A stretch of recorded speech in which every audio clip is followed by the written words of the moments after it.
That was the first thing Owen Calloway noticed when he walked into the Grand Conclave Summit Chamber. The ceiling stretched so high above that the top of it was lost in pale light. The walls were carved from black stone that had no name in any human language. The seats around the circular floor rose in wide, sweeping tiers, and every single one of them was filled with beings that had been traveling the stars for centuries before humanity had figured out the wheel. Owen was 34 years old, and he was not a soldier. He was not a politician by training. He had spent most of his adult life alone on survey ships, cracking open rocks on dead moons and writing reports that very few people ever read. He had short brown hair, a calm face, and the kind of quiet that came from years of working in silence. He did not look impressive. He had never tried to. He walked in with 2 junior aides behind him and a translation device clipped to his collar, and he found his seat at the small, plain table marked for the human delegation. The table was placed near the back of the floor. It was the smallest table in the room. Someone had done that on purpose. He sat down. He folded his hands. He looked around at the rest of the chamber and took it all in without rushing. The Vialthari delegation sat directly across from him on the main floor, at a table 3 times the size of his. They were tall beings, silver-skinned, and with long faces and pale eyes that seemed to hold a permanent expression of mild boredom. Their clothes were layered and formal and cost more than the entire human survey ship sitting in the docking bay outside. Their leader, High Chancellor Varek, sat at the center of their table like something carved from ice. He had not looked at the human table once since Owen arrived. That was also done on purpose. The session opened with ceremony, and speeches were made in languages the translation device could only half catch. Agreements were reaffirmed. Hierarchies were reminded of themselves. Owen listened to all of it and said nothing. His aides shifted uncomfortably in their seats. He did not. Then came the moment that the rest of the room had clearly been waiting for. Varek rose from his seat. He moved slowly, the way beings move when they know every eye is on them and they enjoy it. He spoke in the high, formal tongue of the Vialthari, which the translator rendered into flat, careful English in Owen's ear. He said that in the spirit of cross-species goodwill and the advancement of galactic harmony, the Vialthari Empire wished to offer a gift to the human delegation. A gesture, he called it. A bridge between their ancient people and humanity's young and still developing civilization. The room shifted. Something like amusement moved through the tiers above like a quiet wave. A side door opened. As she walked in surrounded by 4 guards, though the word walked was generous. She was being guided more than anything else. She wore ceremonial dress, white and silver, formal, stiff, and around her wrists were thin ceremonial chains. They were symbolic, Owen was told later. Purely symbolic. But they were still chains. She was tall, even for Vialthari. Her hair was silver white and pulled back sharply from her face. Her skin was pale, her eyes a deep gray-green, and her expression was the controlled blankness of someone who had learned long ago that showing anything on their face was a mistake. She held herself straight. That part, Owen noticed, she was doing entirely on her own. Varek announced her name. Princess Saraviel Thisvayan, 3rd daughter of the Vialthari Emperor. He described her the way someone might describe an object being donated to a place that did not truly deserve it. And he used the word desolate, which the translator flagged with a note, a Vialthari cultural term, meaning one who carries no divine resonance, no psychic aura, no value to the empire, a failed royal, their most embarrassing daughter. He was giving her to the humans. The amusement in the room was no longer quiet. It rippled openly now, restrained only by the thin layer of formal dignity that these gatherings required. Several delegations exchanged glances, and a few looked at the human table the way people look at someone who has just been handed something they will obviously drop. Owen stood up. He did not look flustered. He did not look offended. He did not scramble or bow or make any of the sounds of a man trying to figure out the correct response to an impossible situation. He simply stood up, walked across the floor to where Saraviel had been brought to a stop, and looked at her directly. Not at her chains, not at Varric, at her, and he reached out his hand. "Welcome aboard," he said in plain English that the translator carried into the room. "You'll have your own quarters." The room went very still. Varric's expression did not change, but something behind his pale eyes did. He had expected confusion. He had expected awkward fumbling, maybe a human trying too hard to seem grateful, maybe embarrassment. Well, he had not prepared for this. For a human who received a princess in chains and responded by offering his hand and talking about quarters as though she were a colleague joining a work crew. Saraviel looked at the hand. She had not been offered a hand in a long time. She had been offered pity and silence, and rooms far from the rest of her family, and titles that meant nothing, but not a hand. Not like this. She took it, briefly, then let go. Owen walked her back toward the human table, then pulled out a chair for her, and sat back down beside her as if this was all perfectly normal. His aides stared at him. He did not explain himself. He picked up his translation device and turned his attention back to the rest of the session as though he had done nothing remarkable at all. Saraviel sat very still beside him. She did not know what to make of any of this. She had been told she was being sent somewhere humiliating. She had prepared herself for contempt, for being laughed at by whatever rough and primitive creatures humans turned out to be. She had not prepared for a quiet man with calm eyes who looked at her like she was worth looking at. Somewhere in the tiers above, the amusement faded into something harder to name. Something that felt a little like confusion and a little, just barely, like unease. The joke had landed, but not quite the way anyone had planned. Saraviel had seen human vessels in official conclave documentation. Blunt, functional things, the report said. Poorly designed by galactic standards, loud engines, cramped corridors. The kind of ships a young species builds when it is still figuring out that space is not simply a bigger version of the sky. The steadfast resolve was all of those things, technically. The corridors were narrow compared to Vilthari cruisers. The engine hum was constant and low, like something breathing. The walls were plain metal with no carvings, no ceremonial markings, a nothing that announced the importance of the people inside it. By any standard she had grown up with, it was an unremarkable ship. But it was clean, and it was warm. And within 2 hours of being aboard, the ship's navigator had knocked on her cabin door and asked if she wanted coffee. Her name was Lily Okafor. She was young, dark-eyed, with hair pulled back in a loose knot, and she carried 2 cups as if bringing drinks to a Vilthari princess was something she did every other Tuesday. She did not bow. She did not use any formal title. She said, "You looked a little lost earlier, and coffee helps, trust me," and handed Saraviel a cup before she could think of a reason to refuse. Saraviel drank it. It was bitter and strange, and she did not hate it. Lily sat on the edge of the small desk in the cabin and talked.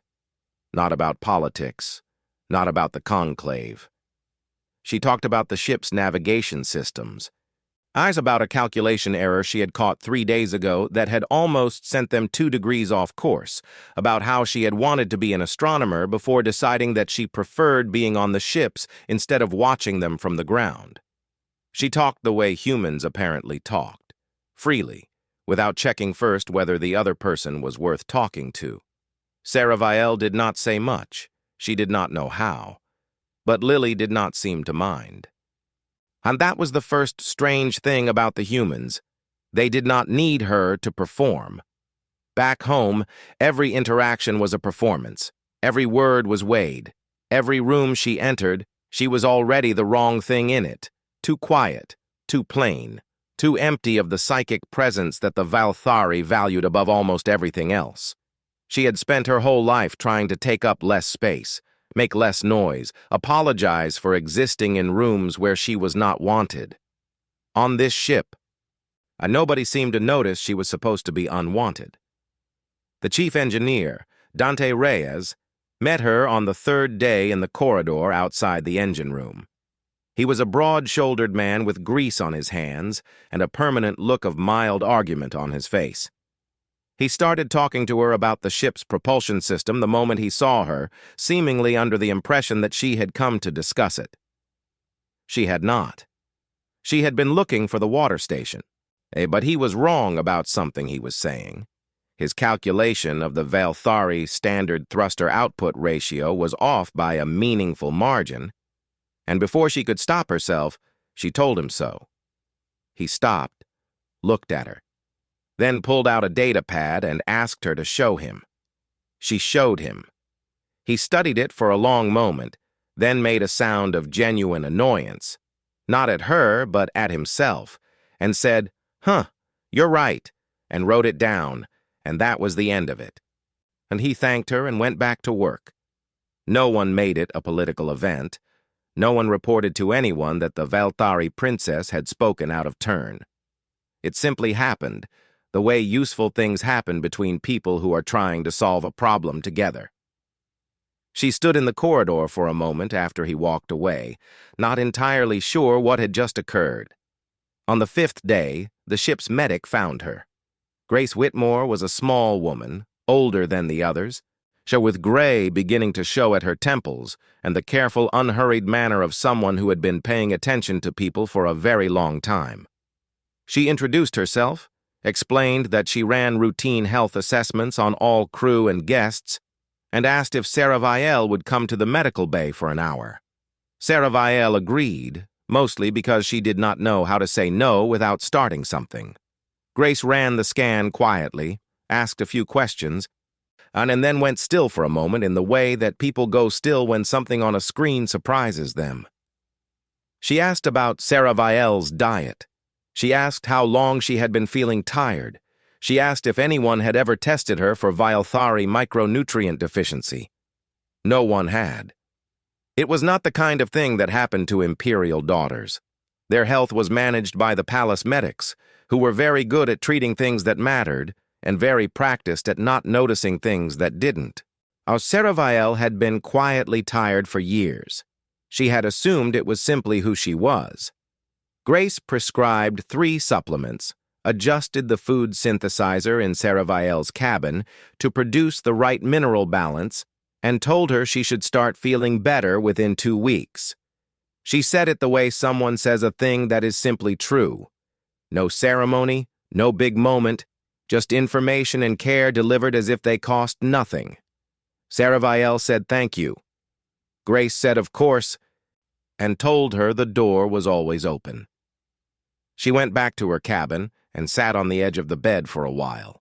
Owen had given her access to the ship's archive on the first day. She had not touched it right away. Now she opened it, mostly because she needed something to look at while she sorted through the strange, heavy feeling that had been sitting in her chest since she came aboard. She started reading about humans. She read for 3 days straight, barely sleeping. And the history was unlike anything the Conclave documentation had prepared her for. It was brutal and honest and strange. Humans had nearly ended themselves more than once, through war, through environmental destruction, through pure stubborn blindness to consequences. They had built systems of terrible cruelty and then torn them down. They had written songs about grief. They had built hospitals in the middle of active war zones. They had cried publicly at funerals for people they had never met. And they were a species that kept breaking and kept getting back up and never seemed to fully understand that they were supposed to stay down. She found it deeply unsettling. She also found it impossible to stop reading. Owen stopped by her door on the 9th evening. Not to check on her, or at least, not obviously. He brought food. He set it down without making a production of it, and asked simply and directly what she was reading. She told him. He nodded, sat down on the chair across from her, and asked what she thought. No one had ever asked what she thought. She told him that. Not immediately. It took her a moment to decide to say it. But she said it, and he did not treat it as something sad or remarkable. He just listened, and then said that he supposed it was easy to stop asking people things when you had already decided what they were worth. She looked at him. He was not looking at her the way people usually did, measuring her, finding her lacking, moving on. He was just looking at her, waiting to hear whatever she said next. She did not say anything else that night, but she thought about it for a long time after he left. And when she woke up the next morning, for the first time in longer than she could clearly remember, she did not feel desolate. The docking bay at Conclave Station Auris was one of the busiest places in the known galaxy. Ships arrived and departed every few minutes, and delegations from dozens of species passed through its wide corridors daily. Deals were made there. Treaties were signed in its formal meeting rooms.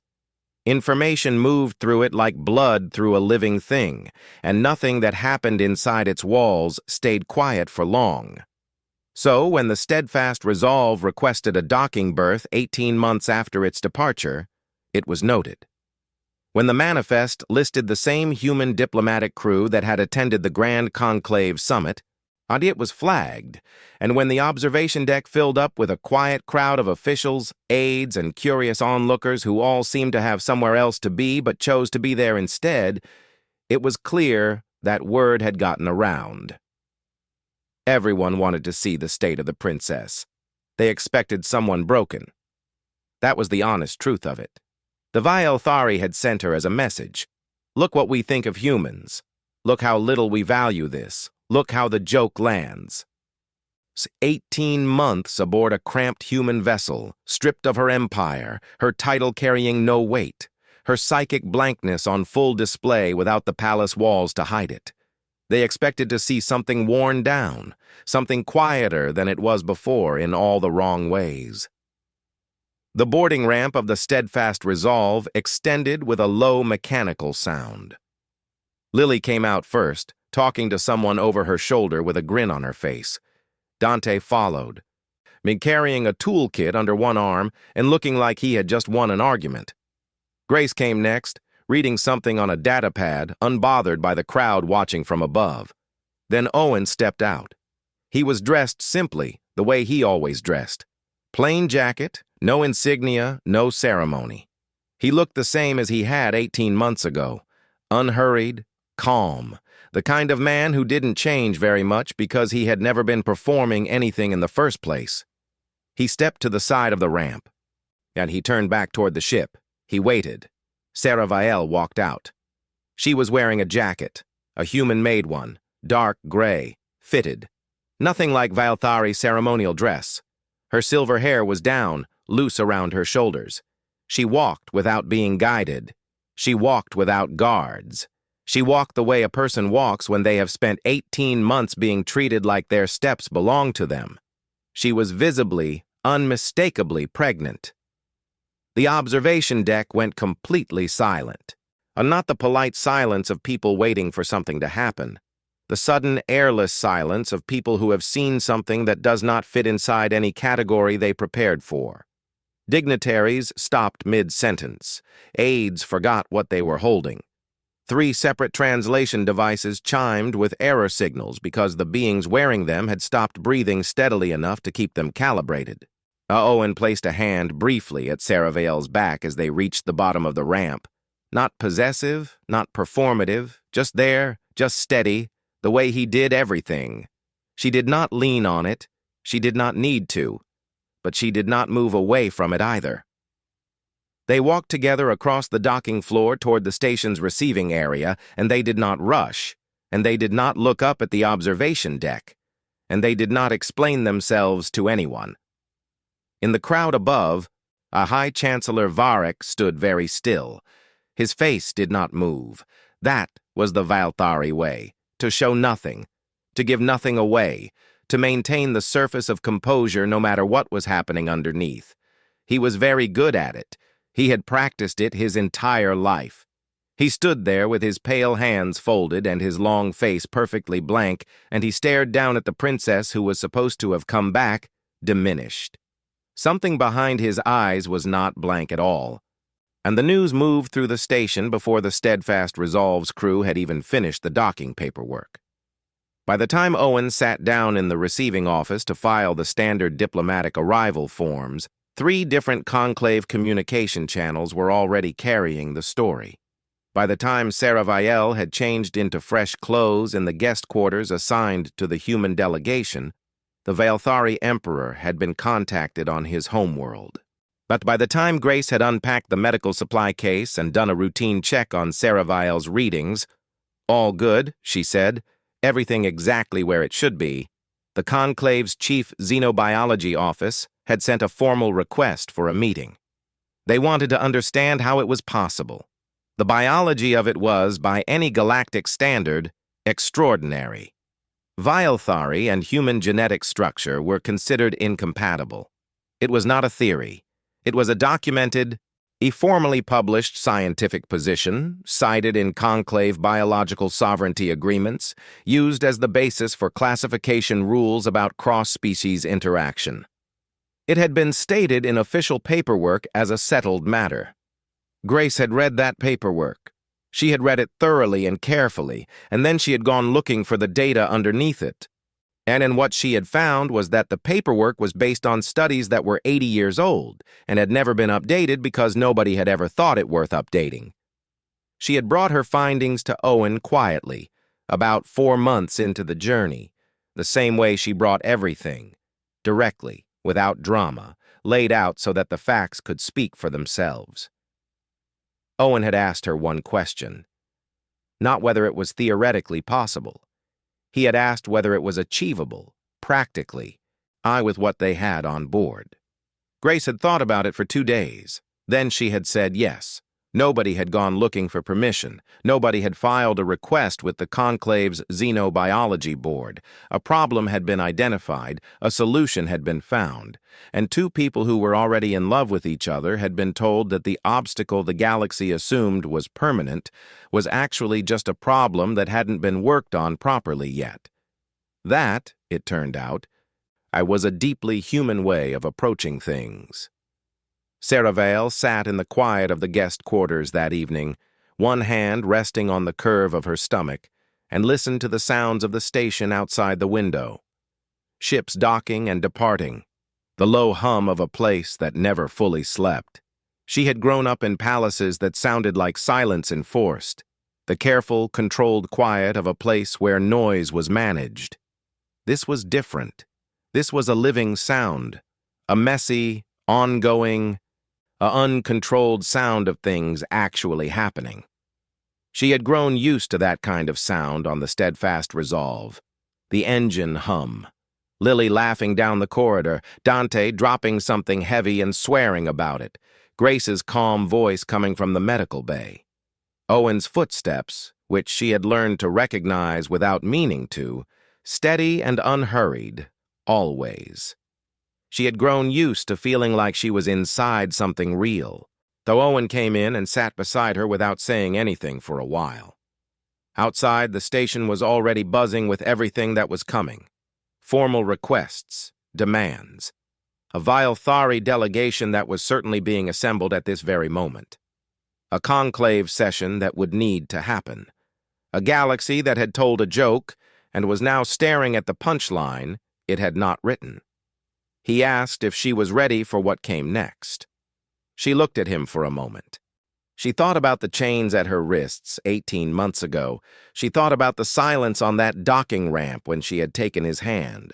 She thought about Lily and coffee and Dante and a calculation error and Grace and 3 small supplements that had fixed something that no one had bothered to look for in years. She said yes. She meant it. It was the most attended session in over 300 years. Species that had not sent representatives to a live session in decades made the journey, and delegations that normally communicated through proxies showed up in person.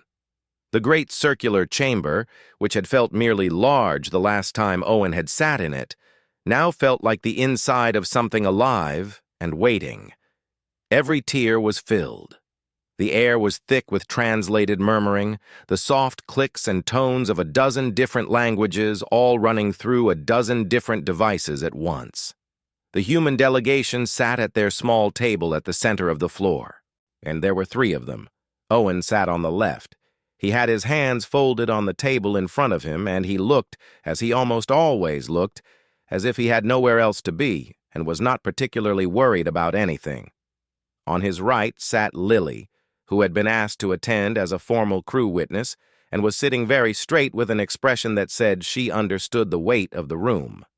On Owen's left sat Ambassador Carol Dean, who had arrived on a fast courier ship from the Human Colonial Administration the day before. Carol was 58 years old. She had spent 20 years as a judge in the outer colony court system before moving into diplomatic work. She had short silver hair, reading glasses that she wore on a chain around her neck, and the expression of a person who had heard every bad argument that existed and was mildly insulted to be hearing them again. She had greeted Owen at the docking bay with a firm handshake, asked for a full briefing, listened to all of it without interrupting, and then said, "All right, let's go sort this out," the way someone says it when they mean it. Varek opened the session.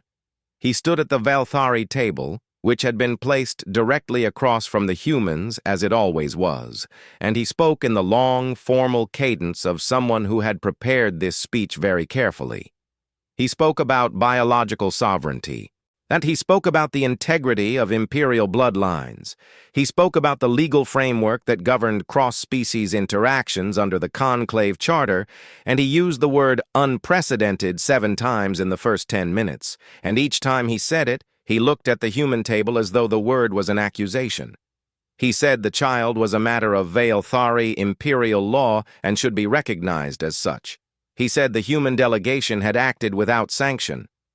He said that what had occurred aboard the Steadfast Resolve was a violation of the terms under which the princess had been transferred, and that the conclave was obligated to act in accordance with the governing agreements that kept galactic civilization orderly. He sat down. Several other delegations signaled support. The Dravathi, the Conclave Administrative Council, the 2 smaller species whose homeworlds sat inside Valthari-controlled space and who did not have the option of disagreeing loudly. Carol Dean put on her reading glasses. She stood up slowly, the way people stand when they are not trying to impress anyone and do not need to.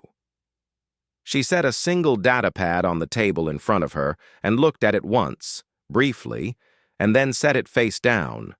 She did not need it. She had done her reading on the courier ship. She knew what she was going to say. She spoke in plain, clear English, which the translation systems carried faithfully across the chamber. She said that the Valthari position relied on 3 specific articles of the Conclave Foundational Charter. She named all 3. Then she explained, article by article, in calm and unhurried sentences, exactly why each one did not apply to the situation being discussed. She cited the original authorship of each article. She noted, with no particular emphasis but with perfect clarity, that all 3 had been written by the Valthari themselves, in the early years of the Conclave, specifically to protect the autonomy of individuals within member species from external political claims. She said that if those articles now protected Saraviel's right to make her own choices, and they did, she said, clearly and without question, then the Valthari were being asked to stand in a conclave chamber and argue against protections their own empire had authored. She paused to let that settle. Then she moved on to the biological sovereignty argument and took it apart the same way, carefully, completely, without raising her voice once. She was not performing anger. She was not trying to embarrass anyone. She was simply doing what she had spent 30 years doing, which was taking a bad argument and showing exactly where each piece of it failed. When she sat down, the chamber was very quiet. Varek's composure was intact. Of course it was, and he had not maintained his position for 40 years by letting things show on his face. But the silence around his table was different from the silence everywhere else in the room. His silence was the silence of a man recalculating. Then Owen stood up. He did not have notes. He did not have a data pad. He stood at the small human table in the enormous chamber, and he spoke quietly enough that the translation devices had to work to catch it, and which meant that everyone in the room was leaning in slightly without realizing it. He said that Saraviel was not a gift that had been given. He said she was a person who had made a choice, and that in human civilization, the choices of a person belonged to that person. He said it simply, without decoration, the way he said most things. He said that humanity did not intend to fight over his child. He said that humanity intended to raise their child, and then to do it the same way they did everything, without asking whether it was allowed, and without stopping when someone said it was impossible. He said that anyone who mistook patience for weakness was welcome to test that assumption. He sat back down. The chamber did not erupt.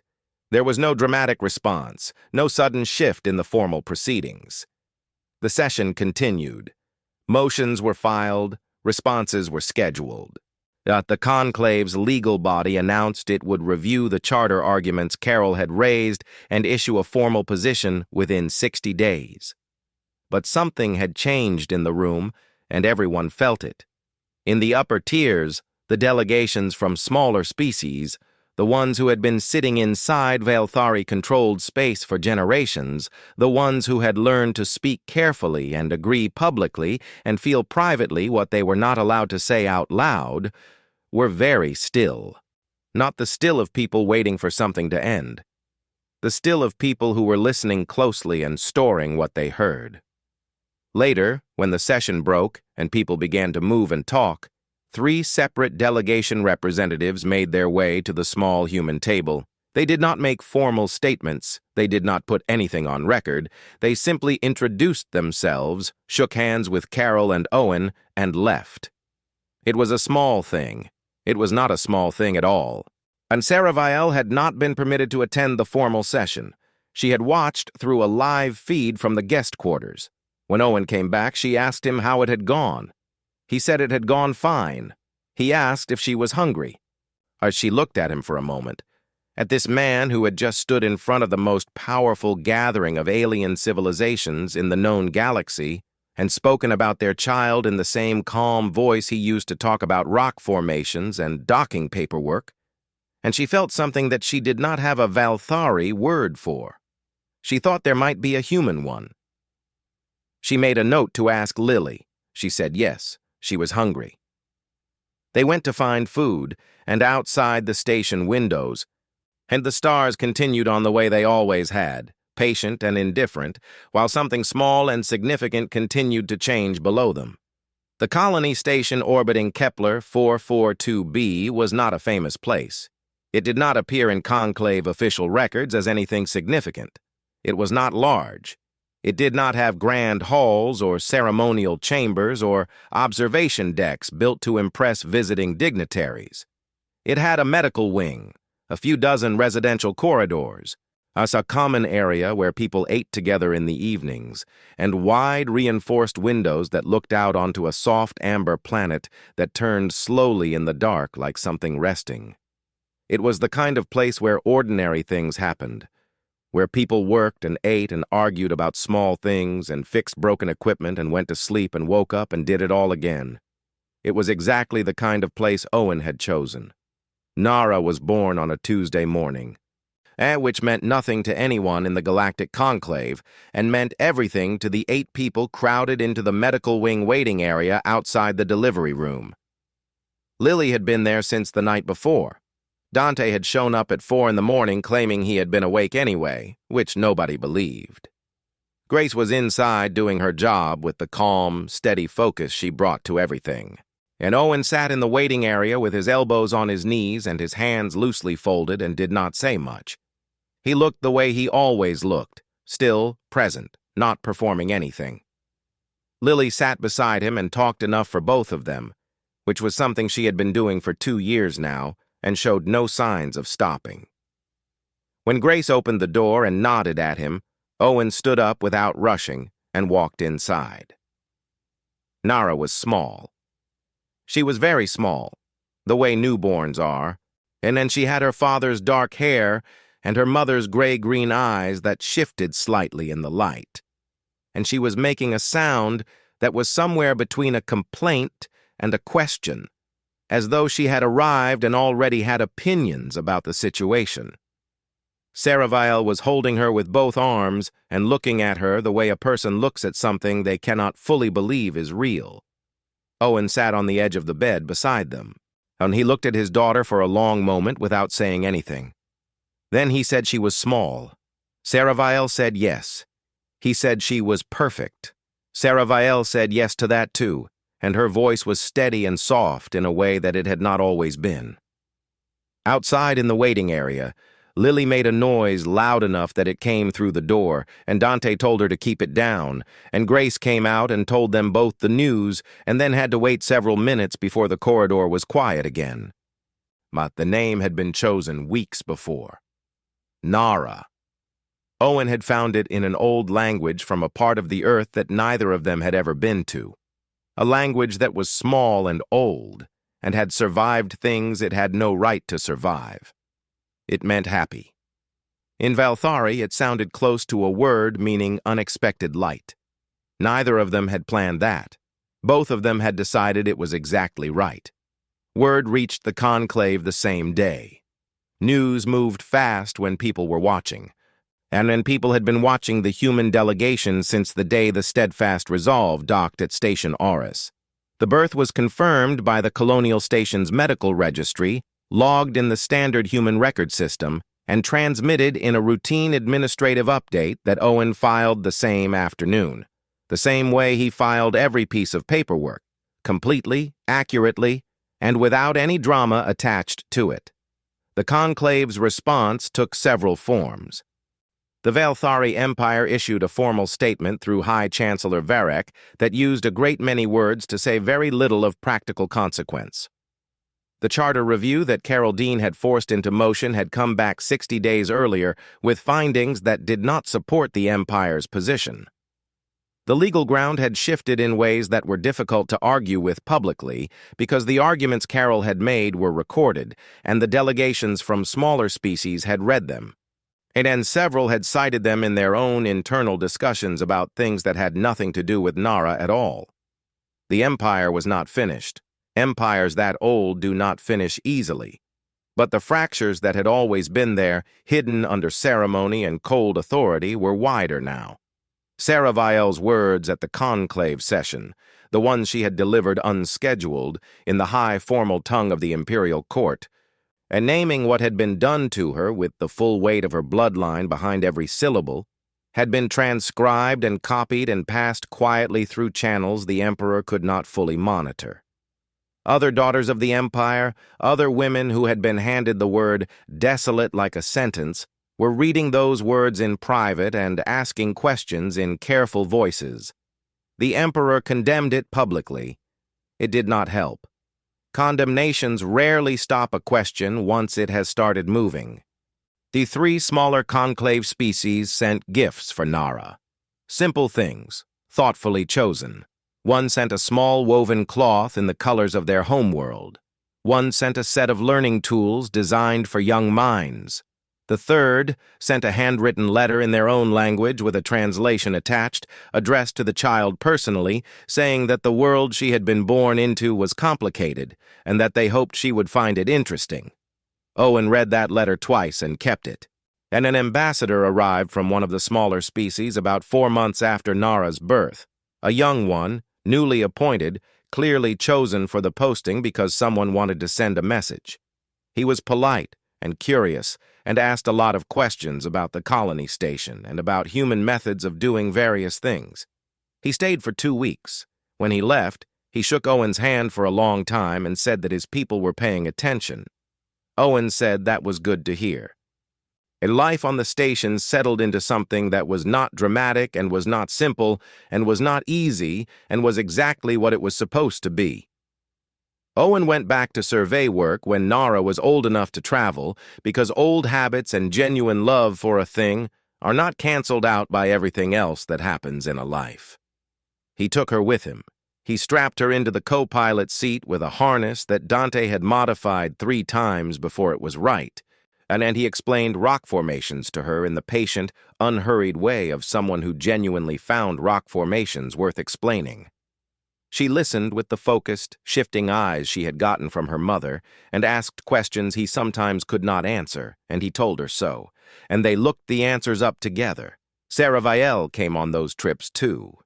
She sat in the back with a data pad and read and argued with Owen's field conclusions, and was right often enough that he had started building her corrections into his reports, which she found quietly satisfying. She had started writing as well. Long, careful pieces about Vailthari culture and history, and the things inside it that were worth keeping, and the things that were not. She wrote under her own name. She did not ask anyone's permission. The galaxy continued its long, slow business of being the galaxy. The conclave held sessions. Species negotiated and disagreed and occasionally did something worth noting. The great old empires moved through history the way they always had, weighted and certain of themselves. But there was a small station orbiting a quiet amber planet where a child was growing up with 2 languages and 2 ways of seeing the stars, and she was curious about everything, and she was afraid of very little. Then she laughed loudly the way her father sometimes did when he thought no one was listening. The galaxy had sent a princess as a joke. It had gotten something back that it did not have a word for yet. It would. Eventually, someone would find the right word. That was, after all, what happened when humans were involved. They had a way of making things that were not supposed to exist anyway, and then giving those things names. And then building something new around them that no one had thought to prepare for. They had always been like that. They showed no signs of stopping.